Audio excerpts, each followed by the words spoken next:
যাদের পুডিং বানালে পারফেক্ট হয় না তাদের জন্য একটা পারফেক্ট পুডিংয়ের রেসিপি আজকে শেয়ার করব। সম্পূর্ণ রেসিপিটি অবশ্যই মনোযোগ দিয়ে দেখবেন।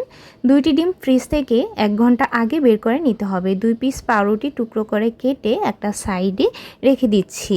আর 1 কেজি দুধকে জাল করে আধা কেজি করে নিতে হবে। মানে 3 কাপ দুধকে জাল করে আমি এখানে 1.5 কাপ করে নিয়েছি। পাউরুটির সাথে ভিজিয়ে রাখবো। তার সাথে 2 টেবিল চামচ চিনি দিয়ে দিচ্ছি। পাউরুটি আর দুধটা ভিজতে ভিজতে হাফ কাপ চিনির সাথে একটুখানি জল দিয়ে ক্যারামেল করে নিব। ক্যারামেলটা একটু ধীরে ধীরে করতে হবে। লাইট কালার চলে আসলে সাথে সাথে মোল্ডে ঢেলে ঠান্ডা করে নিতে হবে। 2টা ডিম সাথে কিছুটা ভ্যানিলা এসেন্স দিয়ে ভালো করে মিক্স করে নেওয়ার পর সেই দুধটা এর মধ্যে ঢেলে দিচ্ছি। দুধটা কিন্তু অবশ্যই ঠান্ডা হতে হবে।